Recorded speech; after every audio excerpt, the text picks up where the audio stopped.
help and mutual aid will maintain and develop their individual and collective capacity to resist armed attack. Leaders of our European allies should take primary responsibility for defense of the continent, which means security ownership by all allies, guided by a clear understanding of strategic realities, and it's an imperative given the strategic realities that we face. And that begins with increasing defense spending. 2% is a start, as President Trump has said, but it's not enough. Nor is 3%, nor is 4%, more like 5%. Real investment, real urgency. We can talk all we want about values. Values are important. But you can't shoot values. You can't shoot flags, and you can't shoot strong speeches. There is no replacement for hard power. As much as we may not want to like the world we live in some cases, there's nothing like hard power. It should be obvious that increasing allied European defense spending is critical, as the President of the United States has said. Also critical is expanding our defense industrial base capacity on both sides of the Atlantic. Our dollars, our euros, our pounds must become real capabilities. The U.S. is fully committed under President Trump's leadership to pursue these objectives in the face of today's threats. Yesterday, I had a chance to attend the Ukraine Defense Contact Group. Today, participated in both the NATO Ministerial and the Ukraine Council. In both, we discussed Russia's war of aggression against Ukraine. I had the chance to brief allies on President Trump's top priority: a diplomatic, peaceful end to this war, as quickly as possible, in a manner that creates enduring and durable peace. The American Defense Department fully supports the efforts of the Trump administration. And we look to allies to support this important work with leading on Ukraine security assistance now through increased contributions and greater ownership of future security assistance to Ukraine. To that end, I want to thank my UK counterpart, Defense Secretary John Healey, for hosting this Ukraine Defense Contact Group and for his leadership on support of Ukraine. President Trump gave me a clear mission: achieve peace through strength, as well as put America first, our people, our taxpayers, our borders, and our security. We are doing this by reviving the warrior ethos, rebuilding our military, and reestablishing deterrence. NATO should pursue these goals as well. NATO is a great alliance, the most successful defense alliance in history. But to endure for the future, our partners must do far more for Europe's defense. We must make NATO great again. It begins with defense spending, but must also include reviving the transatlantic defense industrial base, rapidly fielding emerging technologies, prioritizing readiness and lethality, and establishing real deterrence. Finally, I want to close with this. After World War II, first General and then President Eisenhower was one of NATO's strongest supporters. He believed in a strong relationship with Europe. However, by the end of Eisenhower's presidency, even he was concerned that Europe was not shouldering enough of its own defense, nearly making, in Eisenhower's words, quote, a sucker out of Uncle Sam. Well, like President Eisenhower, this administration believes in alliances, deeply believes in alliances. But make no mistake, President Trump will not allow anyone to turn Uncle Sam into Uncle Sucker. Thank you, and we're glad to take some questions. Thanks very much. Let's start with the U.S. traveling TV pool with Liz Ferdun.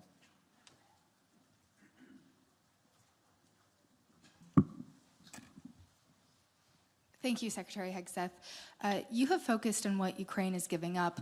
What concessions will Putin be asked to make? I would start by saying the arguments that have been made that somehow coming to the table right now is making concessions to Vladimir Putin outright that we otherwise, or that the President of the United States shouldn't otherwise make. I just reject that at its face. There's a reason why negotiations are happening right now, just a few weeks after President Trump was sworn in as President of the United States. Vladimir Putin responds to strength. In 2014, he invaded Crimea, not during the presidency of Donald Trump. Over 4 years, there was no Russian aggression from 2016 to 2020. In 2022, Vladimir Putin took aggression on Ukraine. Once again, not while President Trump was President of the United States. So any suggestion that President Trump is doing anything other than negotiating from a position of strength is on its face ahistorical and false. So when you look at what he may have to give or take, what's in or what's out in those negotiations, we have the perfect deal maker at the table from a position of strength to deal with both Vladimir Putin and Zelensky. No one's going to get everything that they want, understanding who committed the aggression in the first place. But I challenge anyone else to think of a world leader at this moment who, with credibility and strength, could bring those two leaders to the table and forge a durable peace that ultimately serves the interests of Ukraine, stops the killing and the death, which Trump has been clear he wants to do, and hopefully ultimately is guaranteed by strength of Europeans who are there prepared to back it up.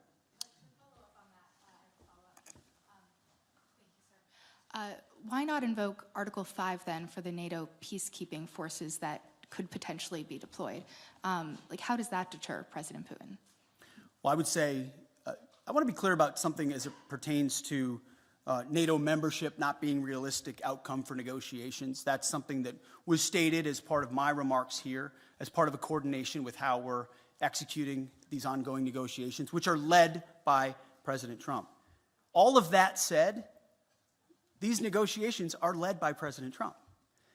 Everything is on the table in his conversations with Vladimir Putin and Zelensky. What he decides to allow or not allow is at the purview of the leader of the free world, of President Trump.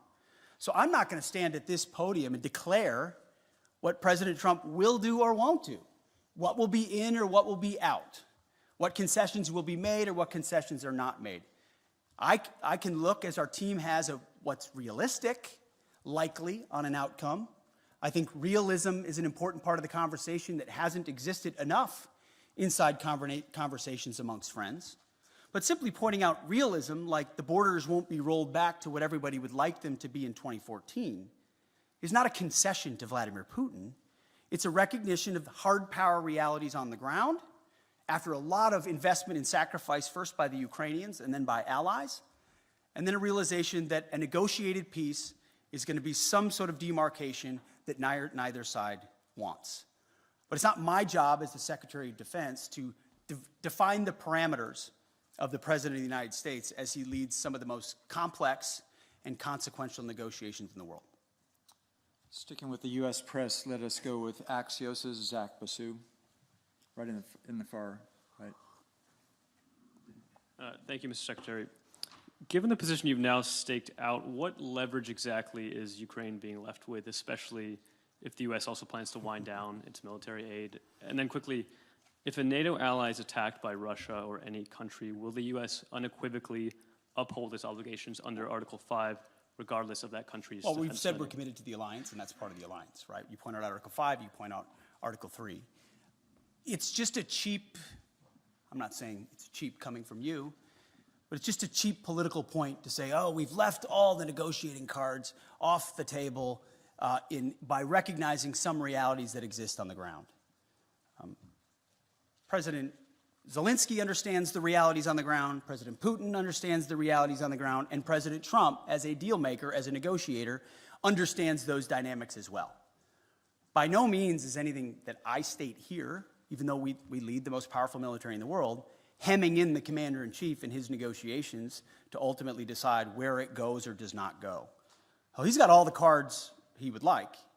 And the interesting part is, oftentimes, while the conventional status quo mindset or the legacy media wants to play checkers, the same checkers game we've been playing for decades, President Trump, time and time again, finds a way to play chess. As a deal maker, as a businessman who understands how to create realities and opportunities where they otherwise may not exist. Take, for example, the conversations that our Treasury Secretary had in Kiev recently with President Zelensky, which will continue in Munich with our Vice President and Secretary of State, around investments and resources inside Ukraine. I don't want to get ahead of any decision or announcement that could be made there. It could be any number of parameters. But President Trump, as a deal maker and a businessman, recognizes that an investment relationship with Ukraine, ultimately in the long term for the United States, is a lot more tangible than any promises or shared values we might have, even though we have them. There is something to relationships and deals in real ways, whether militarily or economically or diplomatically, that he sees that are possibilities that could forge together a lot of opportunities to show that solidarity that Vladimir Putin will clearly recognize. That's one of any number of other opportunities that this president will leverage in these high-stakes negotiations. So I just reject on its face the premise that somehow President Trump isn't dealing with a full set of cards when he's the one that can determine ultimately what cards he holds. Great. Now shifting to the international press, we'll take the French wire service Agence France Presse with Max Delaney.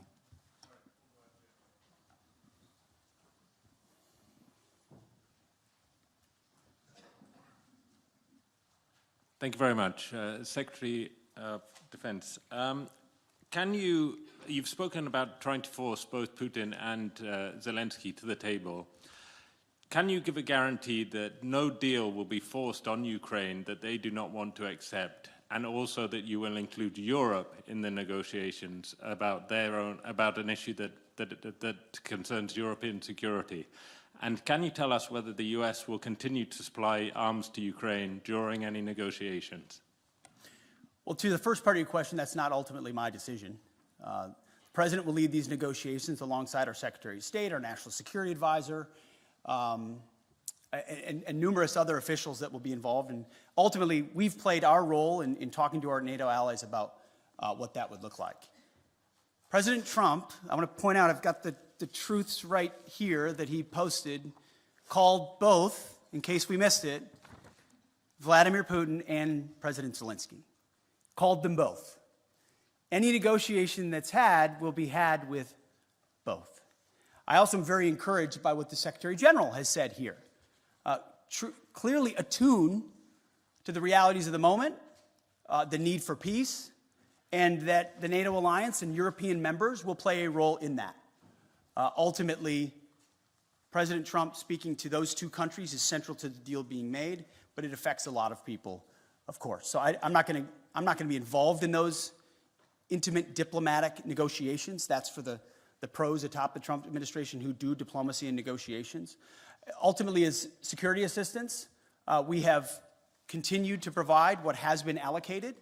I think it would be fair to say that things like future funding, either less or more, could be on the table in negotiations as well.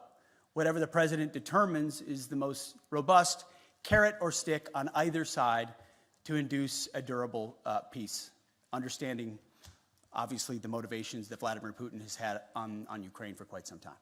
Thank you. We'll have a second international press outlet. We'll go with the German paper Frankfurter Allgemeine Zeitung with Dr. Thomas Kutschka.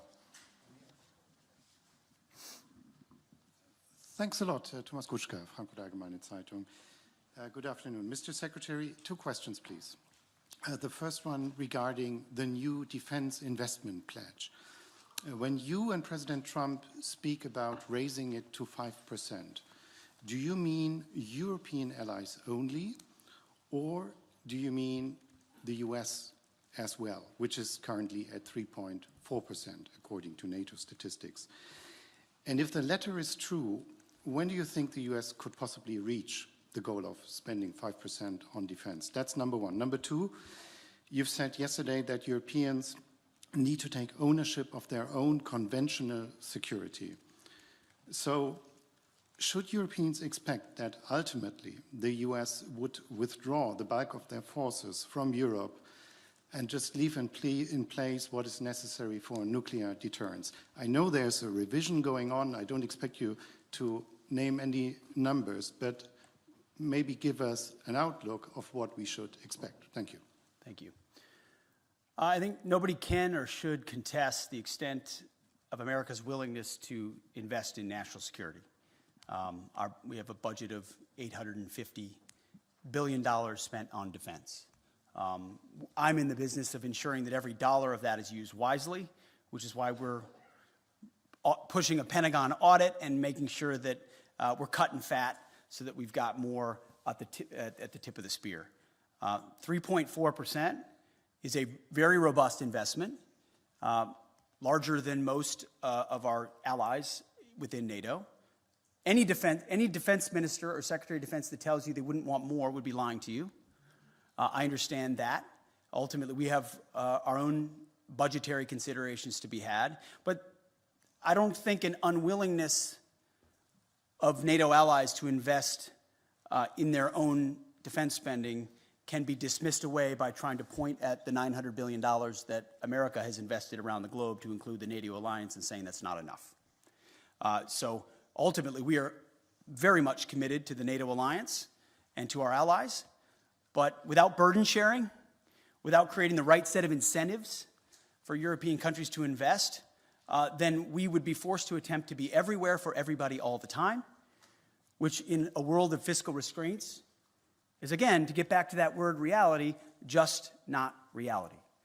So yes, we will continue to spend robustly. Our expectation of our friends, and we say this in solidarity, is you have to spend more on your defense, for your country, on that continent, understanding that the American military and the American people stand beside you as we have in NATO, but can't have the expectation of being the permanent guarantor, as I alluded to, from what even Eisenhower observed post-World War II. That shift has to happen.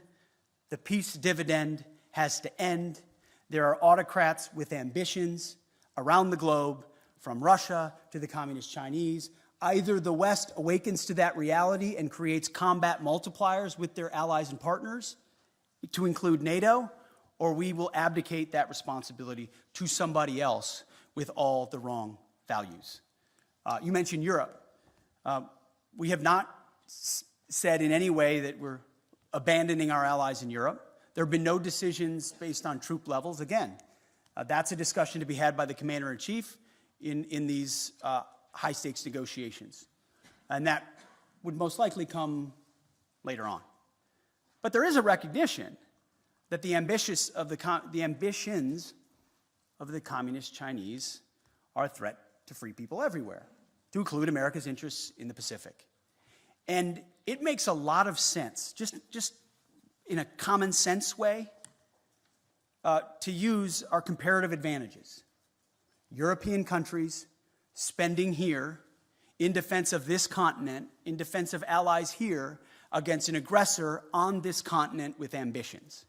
That strikes me as the right place to invest. And I don't say that in a condescending way. I say that in a common sense, practical way. Investing in defense on the continent makes sense. We support that as well.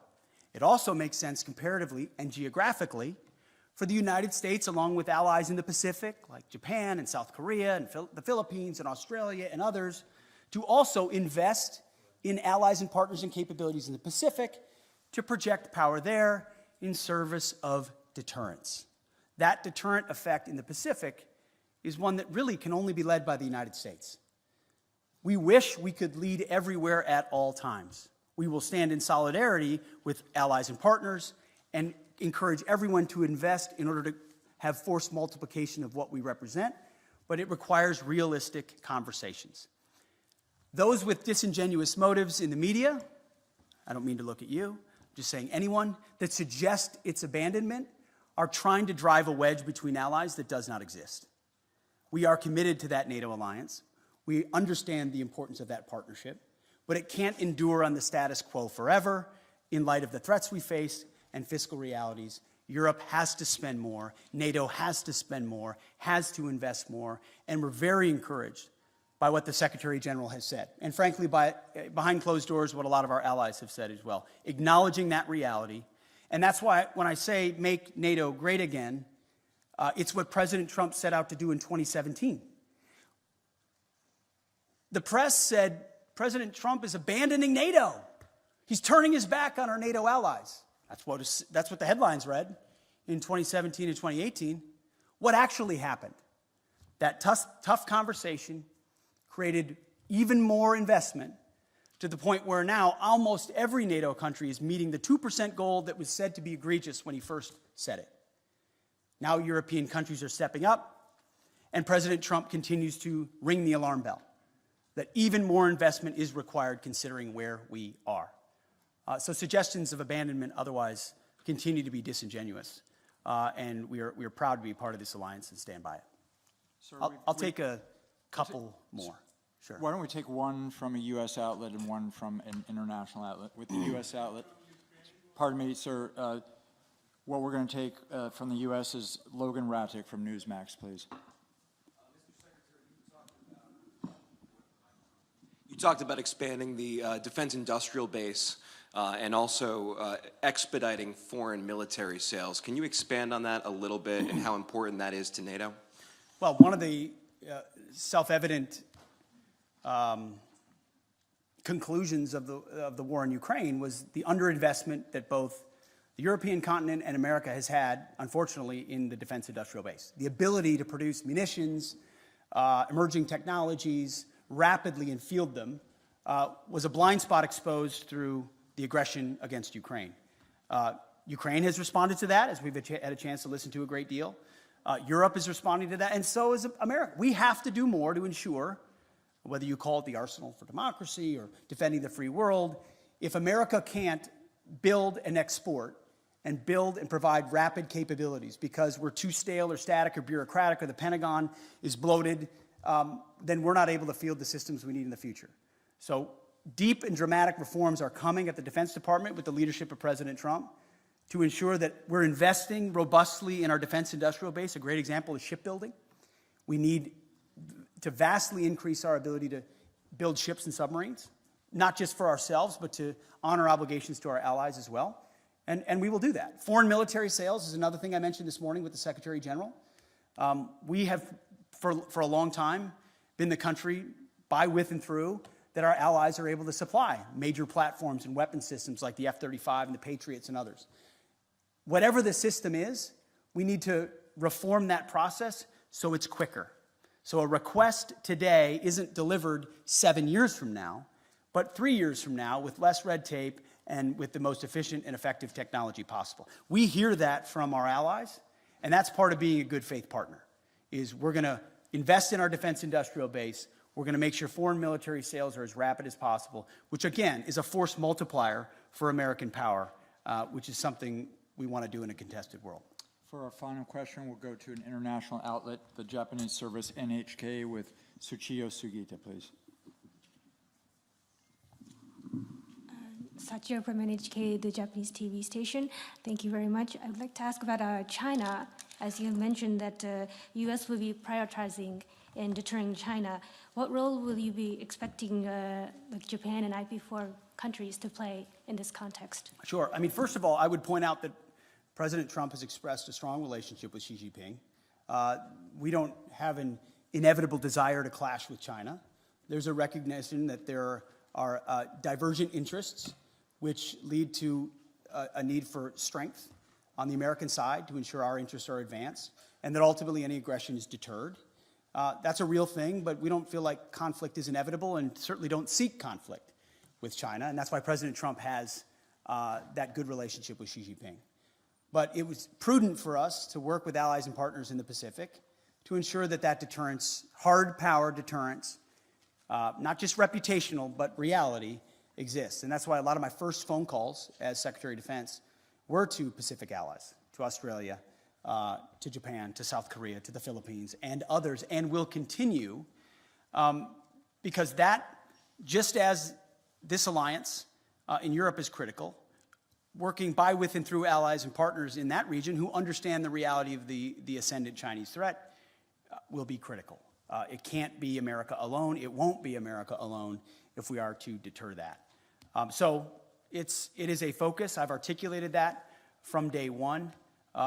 America achieves strength, whether it's in peace through the Ukrainian conflict or deterring it in the Pacific through strength.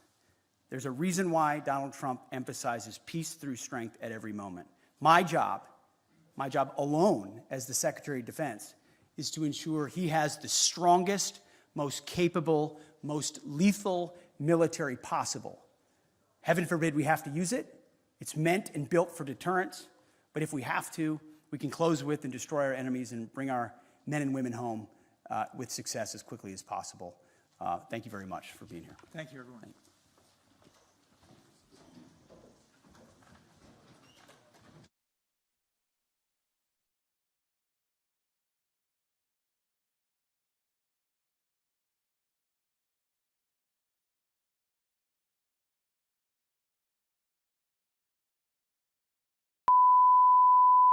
This is the primary audio circuit for the Reuters live service.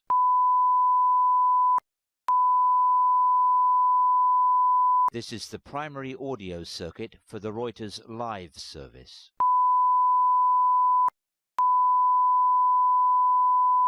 This is the primary audio circuit for the Reuters live service.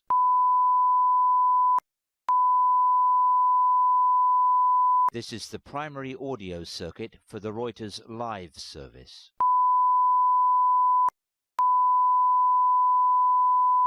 This is the primary audio circuit for the Reuters live service. This is the primary audio circuit for the Reuters live service. This is the primary audio circuit for the Reuters live service.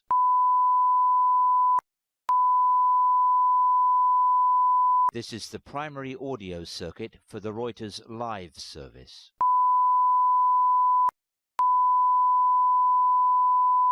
This is the primary audio circuit for the Reuters live service.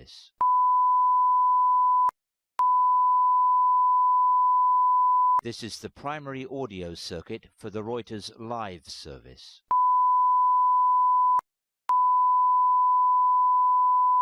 This is the primary audio circuit for the Reuters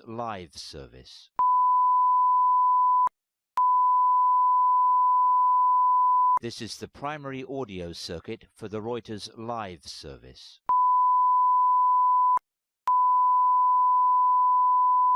This is the primary audio circuit for the Reuters live service.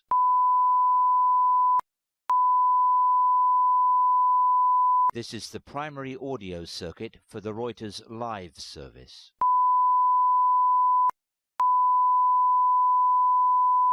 This is the primary audio circuit for the Reuters live service.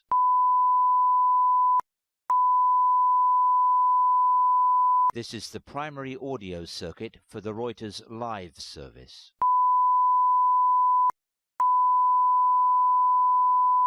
This is the primary audio circuit for the Reuters live service.